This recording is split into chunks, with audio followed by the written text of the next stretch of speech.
Good afternoon, everyone. Welcome. My name is Marilyn Shannon, and this is the Breaking Free Show. And I'm so happy to have you join us today. We're looking forward to a really good show. And I say that all the time, but it always is, and it always is exciting, inspiring, and heartwarming, I guess I would like to say. So we're going to get on with our show. We have a really terrific guest, but I want to remind everyone to please feel free to connect with us anytime you want during the show, and you may very well want to. If you have a question, a comment, a thought, an idea, please feel free to give us a call at 919-518-9773. That will come directly into the studio. You can also come in on Skype, and that would be Skype voice. So that would be computers, that's plural, 2K voice. Then you can also come in with our chat. We have a live chat. If you see right next to the video, you can put your name, nickname, whatever you like there, and ask questions, comment, and just enjoy the show from there. So before I introduce my guests, I want to say hi to Amnon, who is our producer. Hello, Marilyn. Hey, Amnon. It's a new week. It's a new week. It's a new week. How you doing? All right? I'm doing just fine. Anything interesting going on in the world Yeah, of what? pollen and allergies are Yeah. starting, Yeah. that's Oh my gosh. well, but It's good. It's good. It's good. It's as an long as you wake indication. up in the morning, it's That's fine. it. It's a good indication of what's good to come. Yep. Flowers, swimming outside, Yep. beach. I mean, it's all good stuff getting ready to happen. So, okay, great. All right, so we're on with our show. So I'm really excited to introduce my guest, Tara, to you today. She is a tattoo artist, but not just any tattoo artist. She specializes in areola and in camouflage tattooing, right? Skin camouflage tattooing. But I'm going to let her tell you what she does specifically. So, Tara, welcome. Thank you for having me. It's a pleasure. It's a pleasure. Thank you for being here. Thank you. We've been talking before the show started, and we're just sitting here kind of chit chatting. And every time Tara turns around, she's about to say something. I said, "Nope, hold it for the show because I want you to hear everything she has to say." So, tell us about Tara.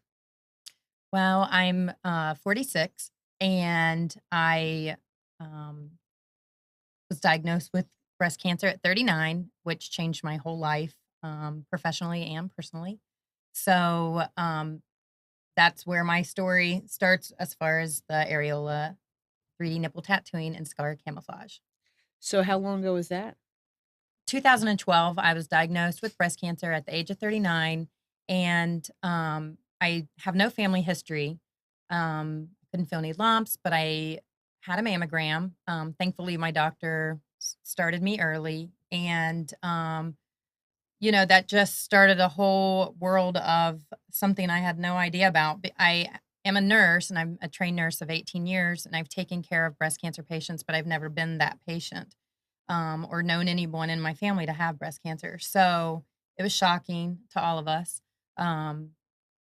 Had the mammogram, went and had the ultrasounds and MRIs. My doctor wanted to do a lumpectomy and radiation, but for me, I just knew with my research and as a nurse taking care of breast cancer patients, and then emotionally inside what would be best for me, which was a bilateral mastectomy. I wanted to be aggressive, and my doctor she didn't think that was what was best, and so we kind of went round and round about that. Why didn't she think that was best? She was conservative, and she thought, lumpectomy, tamoxifen, radiation, that would do it, and I would be fine. But for me at 39, breasts weren't important to me. Living was important, and I think that doing all my research and knowing what was best for me, I just felt sad that she couldn't listen to me and my needs. And so during that process, she had scheduled a surgery date. And then sadly, she called, and that would have been March 13th. And she called and said, we have to postpone it because of insurance. And I was devastated. Like, I was ready to have these toxic breasts gone, and I just couldn't believe it. So now here insurance is kicking back. But a divine intervention came in, I think, because a few hours later, I got a phone call from my family in Ohio who said, "Your dad's on the way to the hospital. You need to be there with him." So I packed up, booked it up there, and I was able to spend the last 2 days of his life in intensive care with him. And he actually passed away on my surgery date, which was also his 62nd birthday. So it was kind Oh, of a I triple got whammy. oh, I got chills. Yeah, that So was hard. you were scheduled for surgery, Right. and because of insurance, they couldn't do it. That's correct. And so and then your father passed away on that Yeah. day. Same day. And was he sick? No, he had a stroke at the age of 52. Mm. He was diabetic, and I mean, he was a small man, but he suffered with diabetes and high blood pressure, and it was just causes from Vietnam. He was exposed to Agent Orange radiation, so it's prolonged. And then, we had alcoholism when he came back from Vietnam, and I think all that just kind of manifested. And at 52, he had a stroke, and he just never recovered as back to himself again. Right, So right. combination. Well, I'm sorry to hear that. Thank you. So what happened after that with you? After he Well, passed yeah, away and I came home, and that's when on my way home, my doctor called and said, I've scheduled for March 29th your lumpectomy. And I just felt like I had no voice. I just wanted to crumble because, again, it wasn't me and my decision, it was what she wanted. And I knew I had to plan a funeral, I had to write his obituary, like, I had to do everything. And you're the only child? I am with him, like, I'm his only, yeah.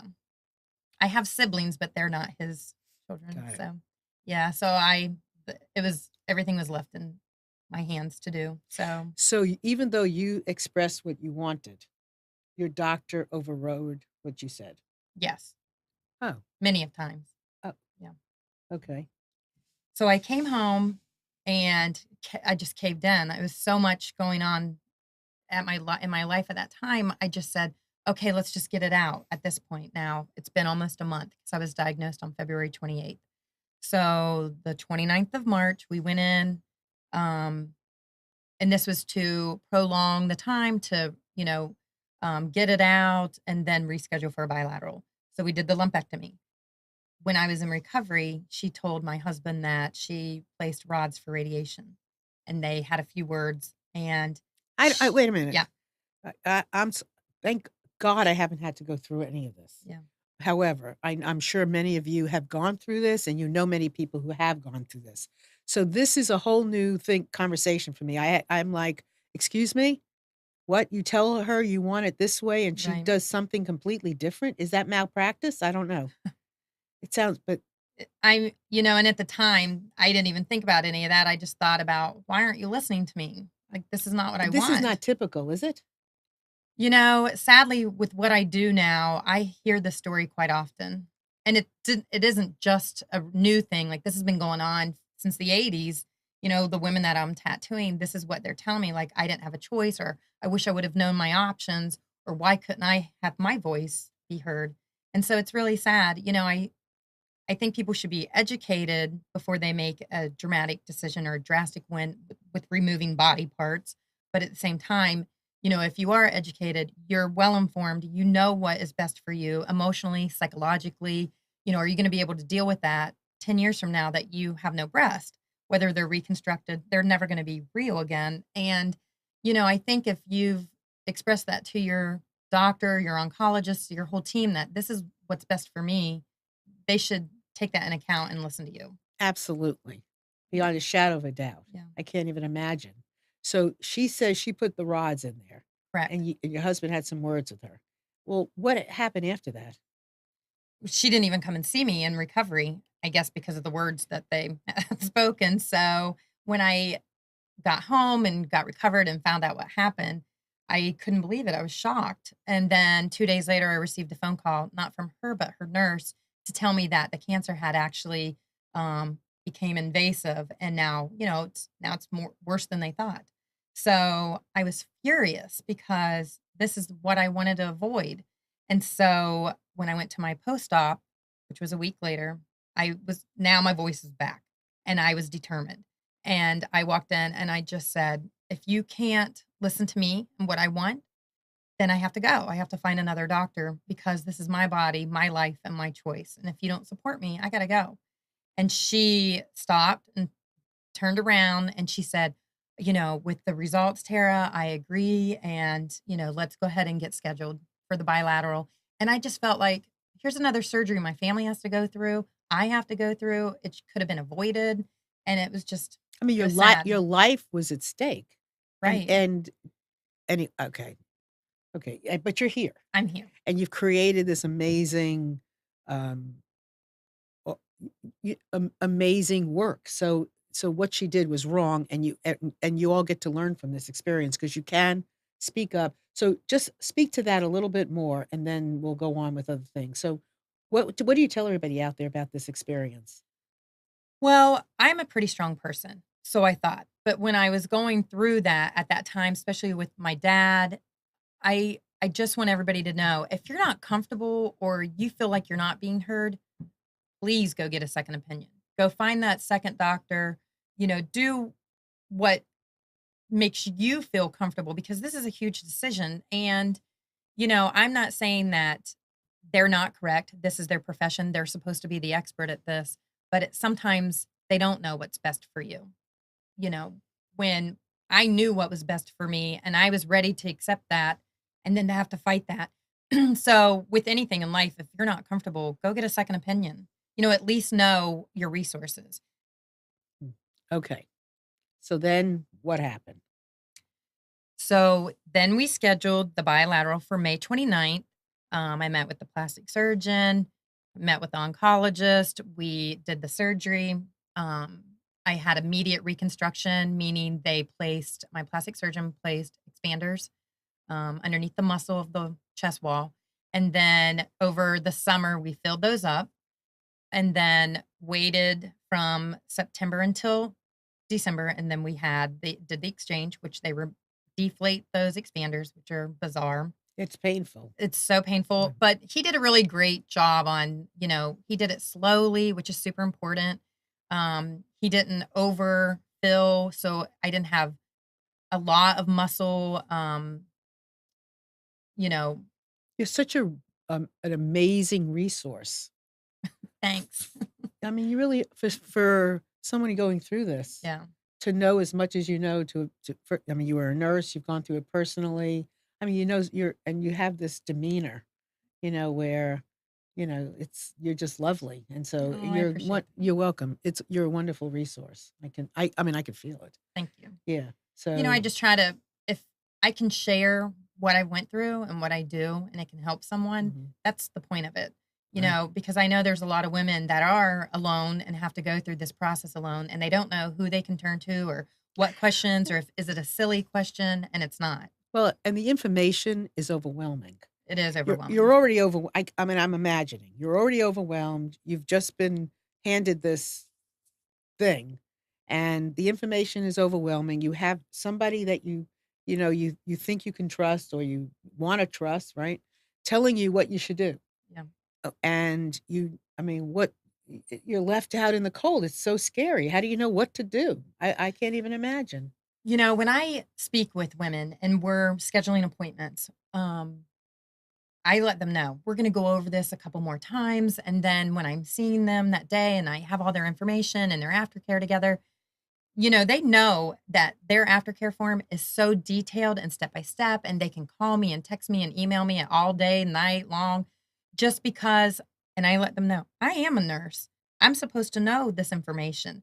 But when I went through it, when I walked out my Right. first visit, and looked at my husband, I said, "What'd she say?" And he was like, "What do you mean what she said? Like, I don't know that language. You're a nurse. I don't know any of that." And all I heard was cancer, cancer. So, in every visit for a year and a half, everything they told me and said, it just sounded like noise. I couldn't understand or comprehend anything.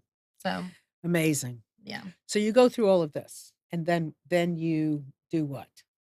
So I go through all of this. On my one of my last appointments, we were doing fat grafting and nipple reconstruction, and then and I thought that would have been it. We're done. And my plastic surgeon said, let's talk about areola tattooing, and I was blown away. Like, I have to meet this person, and I just looked at him. I said, "Oh my gosh, who's this expert? Who does this? This is amazing." And I have tattoos, so but I'd never heard of that. And the patients I took care as being a nurse, they never had that. that done. So I never knew about it, heard about it. It was 2013 now. Certainly this should have been talked about, but it wasn't, and there was no one. So in that moment, the the awesomeness was Awesomeness. what? I f About what? Oh, it was about feeling whole. Like, I couldn't imagine having a color, some type of pigment there to so I could look in the mirror and go, "Oh my god, this is amazing." I was expecting no reconstruction if that was what had to happen, and I was ready to accept my body that way, but to be able to reconstruct, create these breasts, um, from a plastic surgeon who he was amazing, and I love him, and so he gave me that part back, but that last finishing touch was just like the cherry on the cake. Like, are you kidding me? This is amazing. Although I didn't have that experience. Oh, Yeah. that's another piece of the story, right? Yeah. Yeah. And that's important. That's an important piece of the story because, if anybody makes the decision to do this, these are the things you want to look out for, Right. right? So Tara's been through it. So she's our guide. Okay. So when we looked for months, we found someone that a tattoo artist, a man in a tattoo shop, and he does great work and bless him for being there for years. But that wasn't the fit for me. Like this was special. And I just wanted it to be so personal and special. It's the final step of this nightmare. I'm ready to put it behind me. But there was no one. And so I ended up having the nurse do it in the office, and she'd been trained 3 times. Um, it was cold. I didn't have options for color or size. Well, I did. It was bubblegum pink, chocolate brown, or nude. And I almost fell out of my chair because the weekend before I was with my girlfriends and had like, what are you gonna do? Lipstick and lip liner, what color? And so we were excited. And then that just did not happen. That wasn't what happened. And it was super painful. And I know that's something I get asked every single time Right. I make an appointment, like, is this gonna be painful? And for me, my own experience, it was. And I asked her, can't you use lidocaine or anything? And she said no. And I almost got out of that chair and I was like, I can't finish. Like, this is so painful. And I was in tears. Like, and I'm not like, I had 3 children without medication. Like, I can handle a little bit Right. of pain. This felt like fire. And I walked Wow. out of that office that day, and there was like a long hallway lit up. Now, I had struggled with my faith during all of this when my dad passed. It was hard. I surrendered, and my whole life changed. I completely, my whole life has just flipped upside down for the better. Not that I don't have challenges, but it truly has changed, and I'm glad that I made that decision because when I walked through that hallway that day, I said, I've just felt this overwhelming feeling of, you have to do this. You're going to do this. You have to do this. And when I walked through the doors, my plastic surgeon was standing there and he said, so what do you think? And I just remember I just felt and said, like, that's unacceptable. We deserve the best. And I'm going to go train with the best in the world. And I'm coming back to do this because we deserve it. And he said, do it. And about 8 months later, he'd gone into practice somewhere else. And I called him and I said, hey, I've got something to show you. I want to tell you something. And he said, can you be here, at 1 or what have you? And so I showed up, showed him, and he was blown away. He was amazing. He's like one of my number one cheerleaders, besides my family and all. And so he just stood up and he was like, Tara, this is my office. You get in here and you help women. Because the pictures that I showed him, I had tattooed 4 women in New Jersey, and it was so amazing. It was so natural. And I was trained, in New Jersey. I found an amazing trainer who does this. Of course, I have my own little techniques and little things that I do differently that make it more me and special. But I just needed the foundation because I knew I was on a mission, and I know how passionate I am about giving this beautiful gift to another survivor or anyone in need. Anyone in need. So is it possible if I hold this up, can it be seen? Yeah. Okay. So this is some of the work, right? That That is you do. And I'm looking at it, I'm like, it's so interesting because they're as perfect as a nipple could be, right? that. Yes. They're not perfect rounds. They're not, No. they're just as perfect as a nipple could be. Well, and that's what I try to tell, everyone. It's like it's it's this gift that I found through my breast cancer journey that I never expected. And it's so beautiful. And I'm not a businesswoman. Have become one, but I didn't start my career in life as I'm going to own a business. I'm going to travel. I'm going to speak about this. That's not what I thought I was. I thought I was a nurse and a caregiver that way, and a mom and a wife. But, you know, someone had different plans for me, and I am super grateful because now I am living my best life. And the last 5 years have been amazing. And I've been able to meet so many amazing, inspiring women and men that have gone through this journey. We can be diagnosed the exact same cancer, but have a completely different experience. So what about the men? Most men tend to go get a traditional type of tattoo where is this men that have had breast cancer? Yes. Okay. Which men do get breast I cancer. know that, and that's something to really pay attention to because women, are get diagnosed. A lot of men go undiagnosed, so that's Yes. something to really pay attention to. That's really important. But men do get breast cancer. They do, and if I can share this story Yeah, go real quick. ahead. So I put on a Day of Hope events pretty much every year and to give back to women who are underinsured or uninsured. And a few years ago, I did a bike ride to raise money for a foundation. And while I was doing it, and it was a motorcycle ride, and so some local clubs, said we want to be involved. And I had reached out to one, this Christian-based club, and he said, as we were going on, and at first he was a little bit standoffish, and then he found out what I did. And I said, I'm a breast cancer survivor, told him a little bit about me. And he said, oh my gosh, we have to meet like right now. So their place was a couple minutes from my house, and which was ironic and fortunate and a blessing. And I met him, and he said, now this is the president of this biker club. He was in his 60s. And he said, Tara, I was diagnosed with breast cancer at 18 years old. This is a man at 18. He was playing football. He got hit in the ribs, and they thought he broke a rib, and he went to the hospital, and he had breast cancer and had a mastectomy. I mean, that's an 18-year-old boy in high school. And they don't know to look for it. No. And thank God he had a great doctor that day. Yeah, somebody was great. Absolutely. Somebody was great. And here he is, to this day. So did you do him? I didn't. He had like some type of reconstruction nipple, and, he's got the tattoos and all, so. So they can do the tattoo or they can do the nipple, right? Right, they could do both. They can do both. Yeah. Why would they do both? Like for me, I had nipple reconstruction. So Okay. it created that nipple mound, just Okay, like the got breast it. mound, but then there's no color. So that's when I come in and I'm able to give them that realistic looking areola, which is the skin around the Right. color around it, and then actually enhance the nipple that's created. The mound. Yep. Yes. I'm learning so much from you that I had no idea about. Yeah. So I just want to offer up again, 919-518-9773. Please feel free to call in. You have any questions, comments, whatever you want. Computers 2K Voice on Skype, and then also in our chat. And I think that there's a couple. Can you read the question? Sure. The question's in the chat. So let's see what that So says. Chris is asking, Yeah. how common is it for doctors to override breast cancer patient RE procedures and medical decisions? Well, How often is it that like what they did? Right. And in my experience, speaking with these women, sadly, it's more often than not, unfortunately. Mm.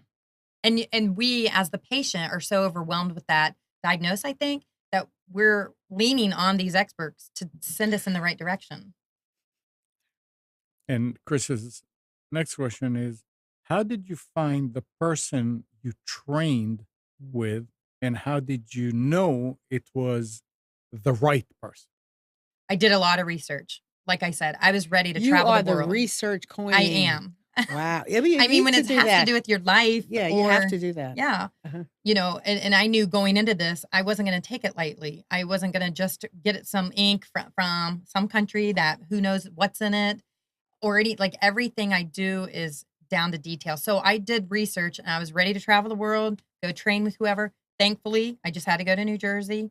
I found her, but I researched her, like probably semi-stalk her website and Thank you stuff. for doing that. And because I wanted to make sure she was the right fit for me.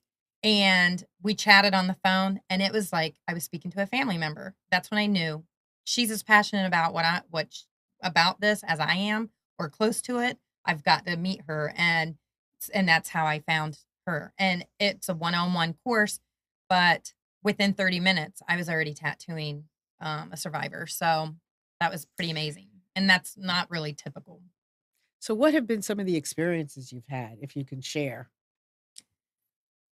Through the Yeah, women. yeah. Well, one of the great ones, which I love so much, she knew I had just started. I had maybe started my business. That was April 14, 2014. And this was probably the fall. So just a few months.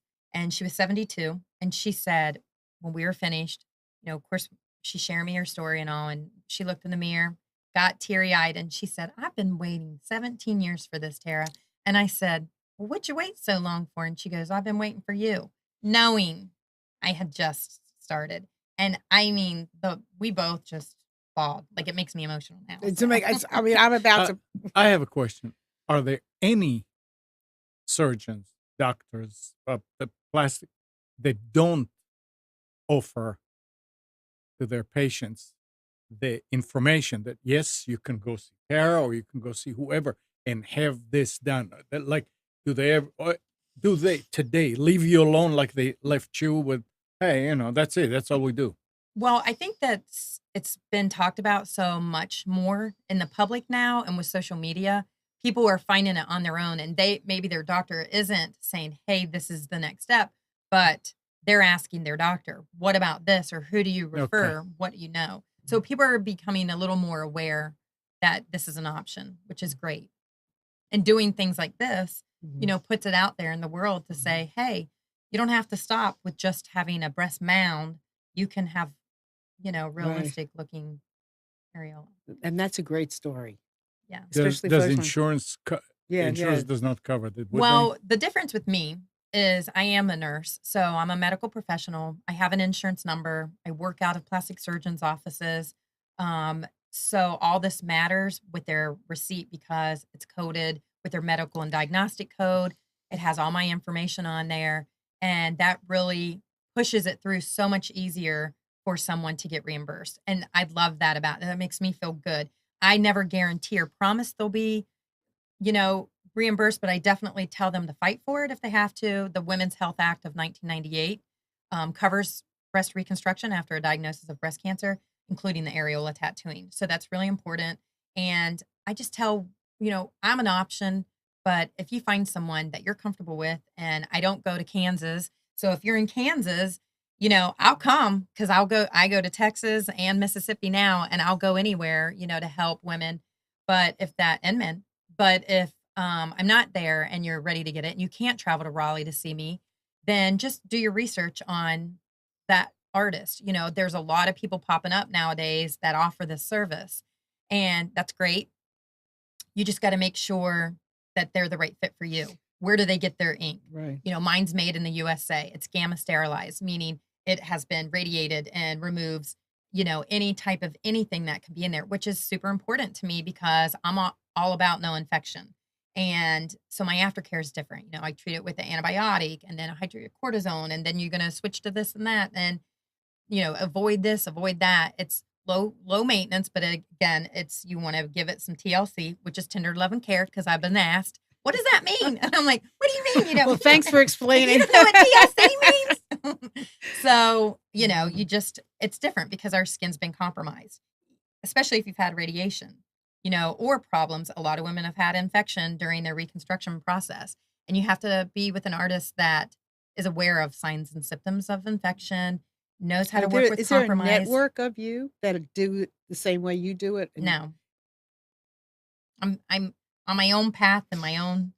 I'm the only survivor nurse, certified in areola 3D nipple tattooing, and works out of a plastic surgeon's, a medical office. How long does it take to do Well, the process? a lot of people, these new ones popping up, can do it quick, like a tattoo. I'm asking you. For me, I Yeah. schedule an hour and a half for bilateral, which is both, and for unilateral, an hour.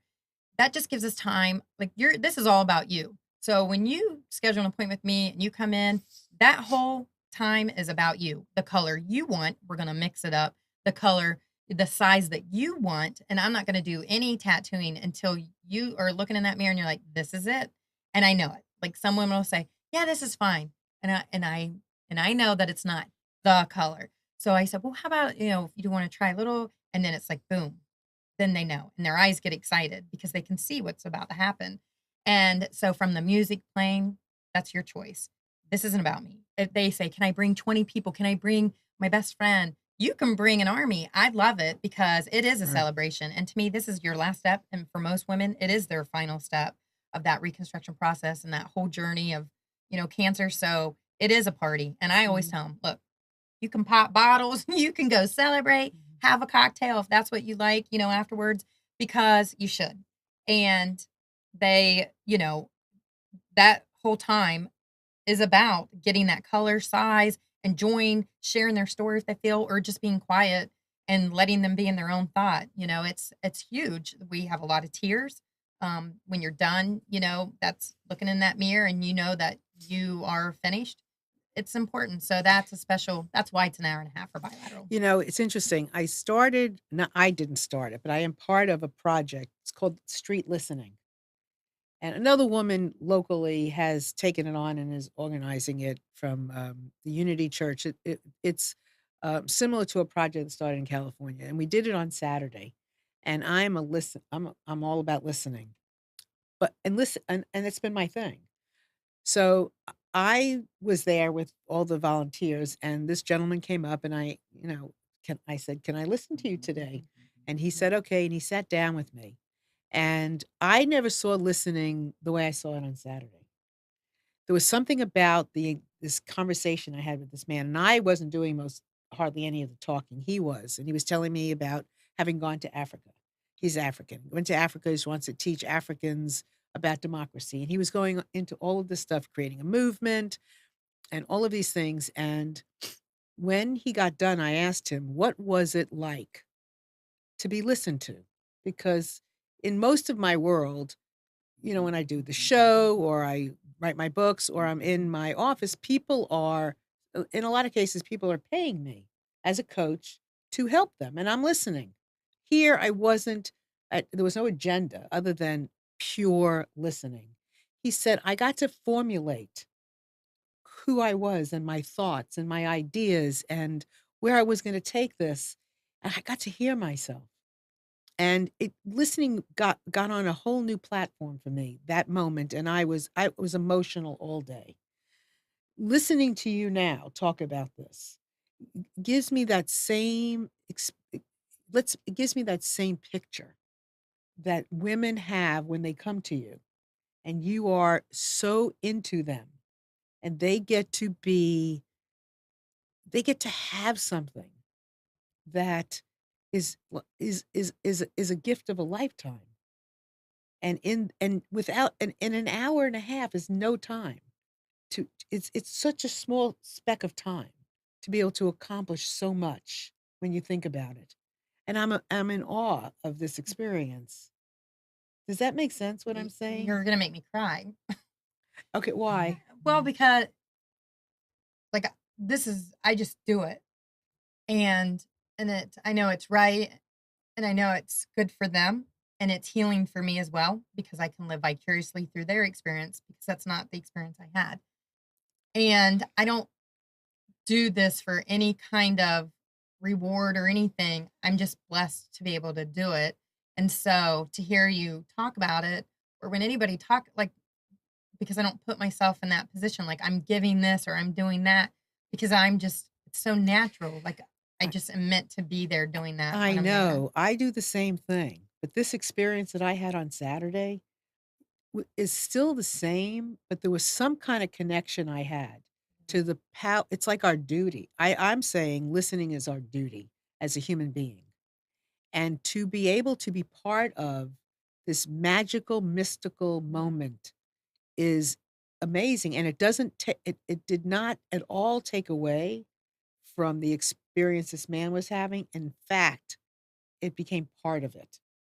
And so what you're doing is amazing, and I know we get into these things where we're so into what we're helping people with Yeah. that sometimes it gets past the magic in some ways. I don't know. Completely understand what you're saying. But to me, to be honest, I've never been one to say I need or do for myself, No, I so I don't know. think about I know. that, Me but either. I do absolutely You feel it. yeah, I do Oh my God. when I'm on my way to the office, if I'm tattooing one person that day or 5, I get sweaty, Oh my I say a gosh. prayer, I get nervous, and I'm like, "What is wrong with me? This I've is done 1,500 magnificent. women."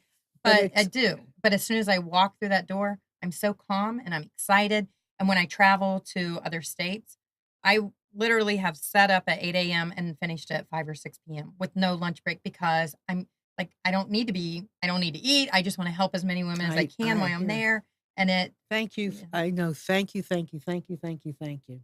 Is thank you. I mean, it's just that's what we need to do for each other. yeah. That's what we need to do for each other. There are two more questions. Okay. Let's So see. the Yeah. first one from Chris says, "What has been the biggest surprise you've had during your tattooing journey?" Um, gosh, well, one would be the just support from so many people, um, all across the country, and even people from out of the country have contacted me. Can you see me? I live in Peru. I'm going to be flying into Charlotte, and I'm so honored. So that was probably one of the most amazing thing that women trust me, want to come to me. This is changing their life, and so it's an honor. I'm super honored. And I'm listening, and I know you are a religious, spiritual woman. And to be doing something like this, you so know that it's a gift from God. A It's 100%. supposed to this is supposed to be done Yes. without a question. It's the right, most perfect Yeah. thing. And, and there's times where, I'll say to my husband, I'm like, gosh, I wasn't invited to this, or how come this wasn't like I did this, and how come nobody, when there's so much with social media, and sometimes you can get yourself and feel isolated or left out because I am the only person. Like I am the only one. But then when these other people are popping up and I'm like, my husband's like, Tara, you're on your own journey and your own path. This is where God led you. It's not about being recognized. Who cares if somebody recognizes you or you don't, or they didn't invite you to this or that? That doesn't matter because tomorrow you're going to get up, you're going to go to that office and you're That's going right. to change somebody's life. And I said, you're right. And that's what I appreciate him about that too, because he kind of puts me right back on track. And it is, faith-based. And that's why we've been together for so many years because it's kind of I'll get him straight sometimes when he's doubting himself and Absolutely. and I feel the saying same way about my hubby. And I'm not those 2, but yeah, All I right, mean, we need that kind of, we need those kinds of yeah. connections with this our is more technical. okay? Do you always have to be cancer free for a period of time before you move into reconstruction procedures? Now for the reconstruction, that would be something that the plastic surgeon and oncologist could answer. But as far as the tattooing, yes, as if you've had radiation, we're going to definitely wait. And I always go with what their plastic surgeon recommends. So if they've had radiation and they want to wait 6 months, I'm going to wait 6 months. And then if they come to me and it still looks like it's healing, I'm going to say, "You know what? We're going to wait a little bit longer to be safe." Same with nipple reconstruction. Some doctors are like 6 weeks, you're fine. Go ahead and have it done. But if I see it and this has never happened, but if I do see it and it looks like maybe it's not quite healed up, same thing. I'm going Mhm. to say, let's just wait a few more weeks, but tentatively, I mean, or most of the time, plastic surgeons wait, about 12 weeks before they do the areola tattooing. So cancer free, some women are never cancer free and they still have the tattooing. So you don't have to be cancer free. You can still be going through treatment. I mean, women are still on anti-hormone or getting shots. They have their tattoos. It's more for me, the compromised skin, the tissue. Are you healed? What about stories that occur that you've heard after from a woman that you've done? Any of those? Oh, yeah. So, and this is a good friend of mine, and I love her. Which see, I make these friendships too that will last forever. She was 31, diagnosed with breast cancer. It's pretty sad, and sadly, I've heard this before, but the husband couldn't, handle it, and ended up leaving her, and she had small children, and So she focused on she had reconstruction, but never had that final step with the tattooing and, um, went on, lived her life, raising her kids, and then she reached out to me. We met, we connected, so strong, and when she just said, "It's been 10 years, I think I'm ready just to have this final step completed," and then when she was finished and she looked in the mirror, she said, "I think I'm ready to date," and I'm like, "Yes," because she hadn't dated in 10 So years. what was she ready for when she had it?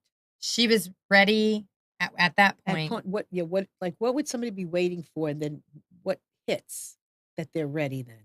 I think a lot of women think maybe it's another procedure, another, gonna put you out for a while, and it's not. I mean, I use lidocaine. You're not even gonna feel any pain if you Mhm. even have any. Okay. So that's another big, Okay. thing that you wanna make sure can Right, your right, artist right. do that. But I think for her, she waited just like many women because is it another surgical procedure?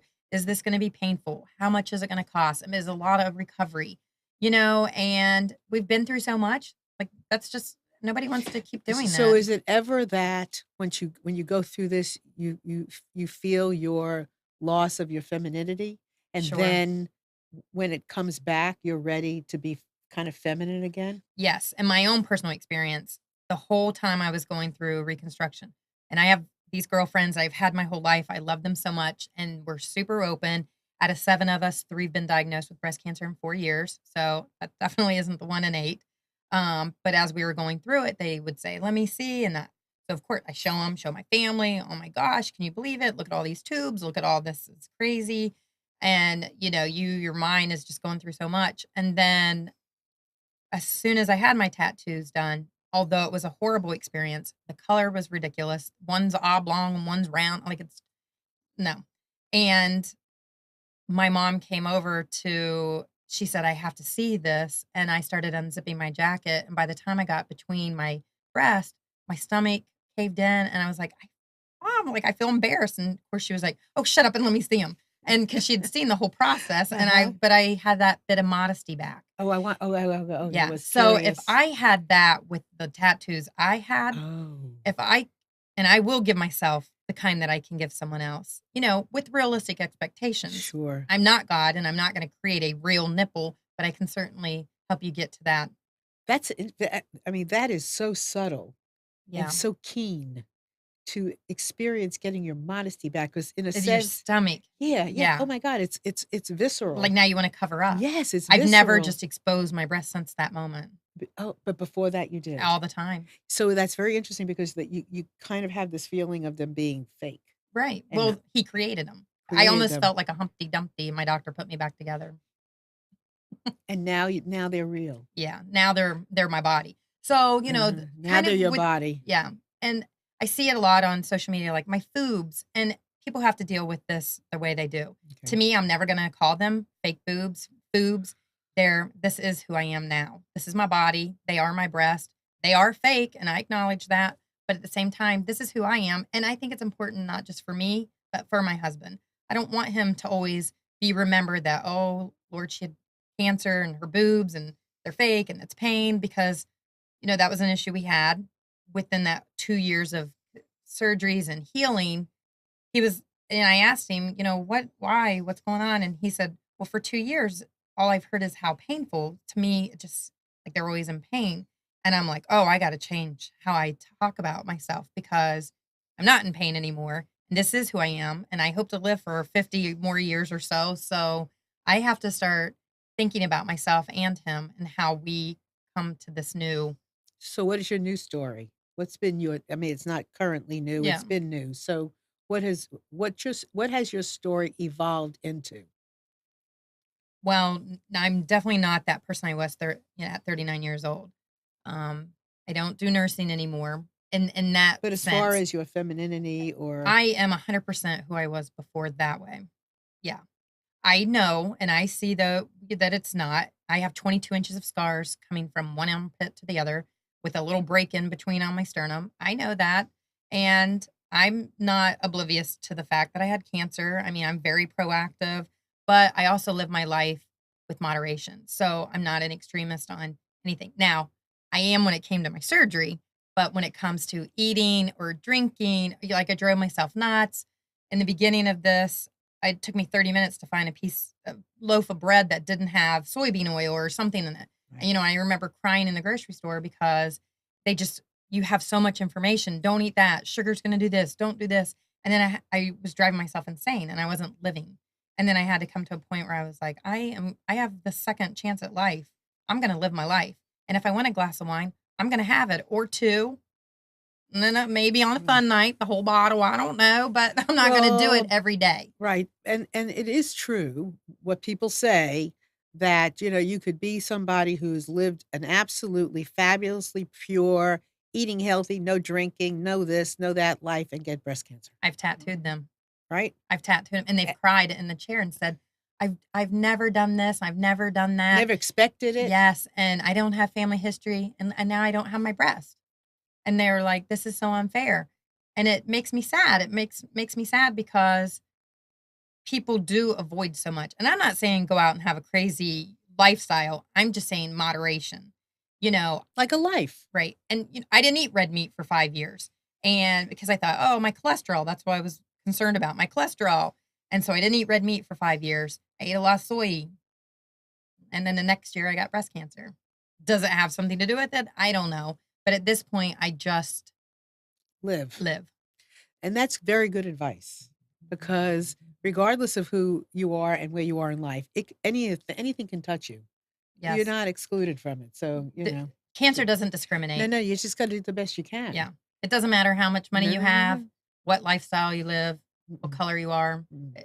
Cancer, if it's coming, If it's you're gonna coming, get it's it. coming. Yeah. So tell us about the name of your name for your company. Like, how did you come up with this name? Well, my company is Pink Ink Ink, yeah, Tattoo. yeah. And I thought I had all these words and names. And again, I'm not a businesswoman at that time. And I was just like, what is something that people are going to know? This is what I do. This is what I specialize in. I don't do traditional tattoos. I don't do permanent makeup. I don't do anything. It's strictly just areola complex, 3D nipple, and scar camouflage. And all of a sudden, it was just like, well, that's a no-brainer. Then that would be Pink Ink Tattoo because I'm doing ink. It is pink, which is my favorite color, and it's tattooing. So why not? And it just came about that. And then my logo, of course, it's a breast cancer where my eye is in ink. And then it has a vine that runs through it. That was important to me because it just represents life and living. Right. And so that's where the name came from. And Yeah, it's a great name. thanks. It's a good logo. Thank you. So what's next you're one person. Right. You can only do but so many breaths, right? So what's next? Is there a next? Or you just keep doing as much as you can do? There's always a next, and the sky's the limit. Ah, heck yeah. And whatever path comes before me, if God decides you're done doing this, Tara, you're not going to do it anymore. Nobody ever calls me again. I'll be honored to have been able to provide what I have, and I'll see what the next chapter, in life brings. But if this continues, which I hope it does, I can't imagine me not being able to provide this because I am so passionate about it. I'm going to continue to reach as many women and men that are in need, people that go through gender change. That's important for them too because they have mastectomies and they have the scarring and they have areola surgical removal of the nipple comes back sometimes with no pigment or they're scarring, and I'm able to cover that up as well. And so it isn't just for breast cancer patients, although it is 99% my, clientele, but it reaches women that have been born without pigment in their natural areolas. I can give that back to them. So it's just helping a lot of people Right. in so many ways. And I'm going to go wherever I'm led. So, Well, I think you should write a book. well, I might have to get some tips then. I think you should write a book. Yeah. I mean, people learn in different ways, and when you can hold something special in your hands, Yeah. something beautiful in your hands like that, I think your stories need to be told. What about young girls? Have you had I've tattooed a 23-year-old. 23-year-olds? My heart just bled. I mean, every woman I meet is heartbreaking, but I always tell myself, they're a survivor, you know? But to be 23 and my daughter was 23 at the time, look, that makes me like I can go right back to that moment because 23, you're a baby, you're just starting out in life. I mean, my daughter was in college. I I couldn't even imagine when she came to me and I just felt like, "Oh my god." Like here she is, bilateral mastectomy, reconstruction. She was good. She was living her life and she acknowledged what had happened and she was ready to go out and it's real easy to get stuck in that moment and not come out of it or be there for a long time and it's sad and it's dark. But she was ready to get the tattoos and go live her life. She was married. Thank goodness she had already had 2 kids because she also had to have a hysterectomy. So she got thrown 20 years in advance in her life with the surgeries and the medication that she's gonna have to take forever. And fortunately, she recognized that and she was like, "I'm going to go live my best life." And I said, "You do it. You do it." I remember back in the day, years and years and years and years and years ago, I think somebody came on Oprah, right? I don't remember what the story was entirely, but they had bilateral, and it was like this. It was like an unbelievably um, new. A lot of people didn't do it. Most people did No. not do it. I mean, to have your breast removed. No, people didn't do it. They didn't. And when I was first diagnosed, I which is horrible, so I don't recommend this to anybody, but I picked up my results from the ultrasound and read them. And at that point, Why am they I it was not surprised? and I just melted in my car and flew home because what it said was worse than what I had, thank gosh, but it was bad. And they had staged it 5, and I'm like, "I've never even heard of a stage 5. That doesn't even make sense to me. And who's this radiologist saying anything about stages?" That was insane. And I just remember walking in the Yeah, but kitchen. people don't see now. I wouldn't know that. Right. I mean, I'm the daughter. I'm the sister of a doctor, and I don't. The first thing I would do is call my brother, but I don't know these things. Yeah, And if you don't have a doctor or you don't know something, it's tough. it is tough. Well, I wish I wouldn't have known it at that moment. And I walked in that kitchen and I looked at my husband and I said, and I just did like a shovel and I said, "Oh my God, this is so bad." It makes me, here I am, I'm gonna be a blubbering idiot. And so I said, "We have to go outside and talk about this." And I said, "It's cancer, and this is what they're saying it is." And he just froze because in his mind, his grandmother, who pretty Right. much raised him until he was 10, back in the 80s, she got breast cancer. And you're right, it was a one size fits all, radical mastectomy, no reconstruction, chemotherapy, one size fits all. Here you go. Did you make it or did you not? And she didn't, sadly. And it devastated him and literally changed his life around. So when it happened to me, now the main woman in his life, and then now the second main woman in his life has it. That's his vision. And I'm like, you know what? Let's just go see the doctor because every path is different Right. and medicine is different. Thank God medicine is Thank God. growing. Yes.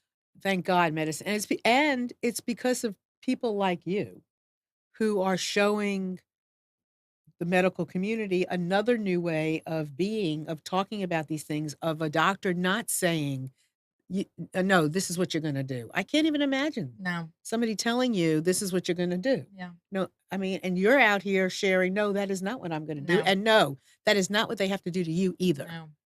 Right.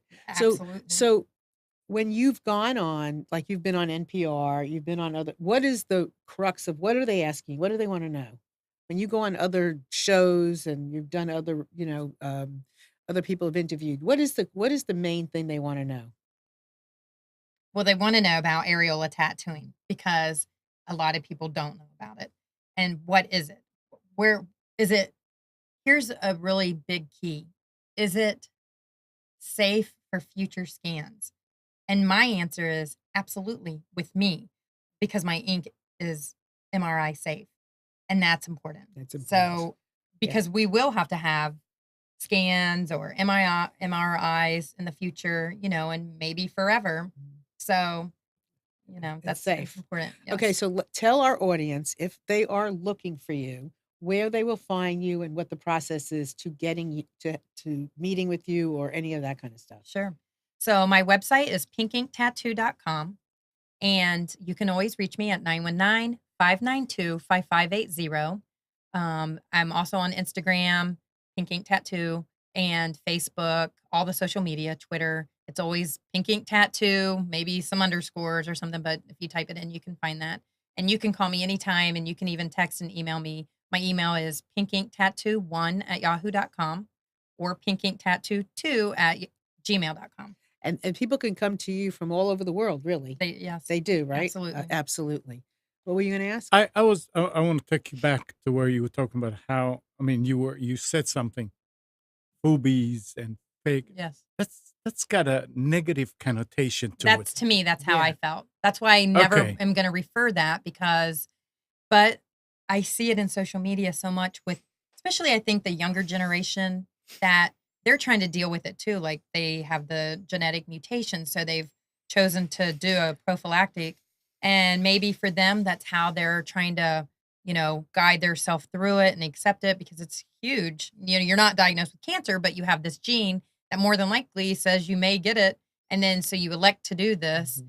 And so for them, that's how they, Right. for me, it's not. And I'll never refer to it as Yeah, I know. I boobs. mean, you No. think you don't see people go around and say, "This is my fake son," No. No. even though he was but adopted. it's I mean, such a you h chose to right, do but it. it's such a It's part of you. and it's such a hard thing to have happen to you. Mhm. Oh, yeah. I mean, even today, It's very hard. It's I'm gotta just getting be ready to celebrate my 7 years, and I'll sometimes look in the mirror and I'm like, "Oh my gosh, I had cancer."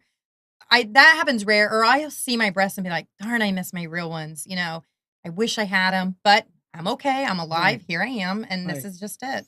Now, of I never really, like, put out on social media a whole lot of personal feelings and stuff, but the other day, we were in the mall, and we were having lunch, and the light literally was shining down right on us, and I was like, "This is so crazy," but my heart started racing, and I got really teary-eyed, and I just had this overwhelming anxiety, and it was just like, "Oh my god," and I looked at George, my husband, and I said, "Oh my god, George, I had cancer, like, real cancer, like, I had cancer." Like, crazy, that's me. And he goes, "You did, and that was 7 years ago, and you're good. We got to go shopping. Hurry up Right. and eat. Let's go." And I was fine, but it was that moment of like, Holy cow. I Mhm. literally had cancer that you hear about on TV, and, like, that's insane." Me, I'm 39. I was young, was fit. I mean, I wasn't an alcoholic. I just sorta thought I lived a good lifestyle, no family history. And you hear that those moments coming every once in a while. Sure. People have those moments, and it's just you gotta respect them Yeah, and let them come, right? and absolutely. And not push them away, just let them Right. come and wash. Which is exactly what when I was going through the whole breast cancer, my dad and all that, I was down on my knees many a times on my bedroom floor, just crying like, "Why me?" And, self-pity, and my family's amazing, so that didn't last Mhm. very long because 'cause they're like, "Come on, mom, like, I need dinner." So we don't allow each other to really wallow in Right, self-pity for a long time, and I don't let myself either. But I do allow myself to have those moments because it's real. And I'm right, feeling that, right. and I think if you push it down or you put it to the back of your brain, it's going to creep up and It's gonna make you affect you sick. It's negatively. gonna affect you It will, negatively. And absolutely. I do wanna say one thing for people who are saying those things about their fake boobs or whatever it is that they're saying. I can really understand and relate to that because it is a very difficult thing to go through, and sometimes we make jokes of things that are really hard, and it's totally understandable. So but understand you're not alone, and that there's lots of women out here and men who whose boobs have become real, again, Absolutely. Well, with and Tara's I'm help. so glad that you said that because that's super important. I respect everyone's decision. And if you've decided not to do reconstruction, that's I It's respect that. I okay. mean, that is your choice. It is your life and your body, and you do what's right for you. And if you want to call them boobs, wear the t-shirt. Yeah, It doesn't affect me. right, If you're healing and you got to say whatever you need to say about them, that's your life and right, path to choose. So right. absolutely, for me to talk about it, I don't wanna offend or No, disrespect no, anyone no, at no, all you honey, because you that's could not. not do that if you even if you tried, or even if you didn't try. But the point is, you can feel because you've seen a woman talk about them and her modesty and feeling like they're real, you can feel something different if you want to, and you Yeah. want to choose that. Sure. It is You there, can and feel you sexy can feel again. sexy again, and this Mhm. is very important for anybody, whether you are 23 or 72. Doesn't Sure. matter. So I want to thank everybody for being with us today. Terry, you're an angel. Oh, I yeah. want to see you do. Yeah, we're going to talk. Anyway, everybody out there, what? Books. Oh, yeah. Yeah. Here's my books. 2 are on Amazon as we speak. In Just One Afternoon, Listening to the Hearts of Men. All kinds of stories, real stories about men and their journey. Then In Just One Afternoon, Listening to the Hearts of Twins. Phenomenal stories about relationship. And now this is coming out In Just One Afternoon, Listening to the Hearts of Millennials. Hopefully that will be out on Amazon in the next few weeks. And then followed by In Just One Afternoon, Listening into the Hearts of People Impacted by Opioid Addiction. And this will have to be on my list. So anyway, love you. Thank you very Thank you much. so much. My Thank you pleasure. for having me and It's been an sharing honor. your And everyone out there, thanks so much for being with us today. Bye.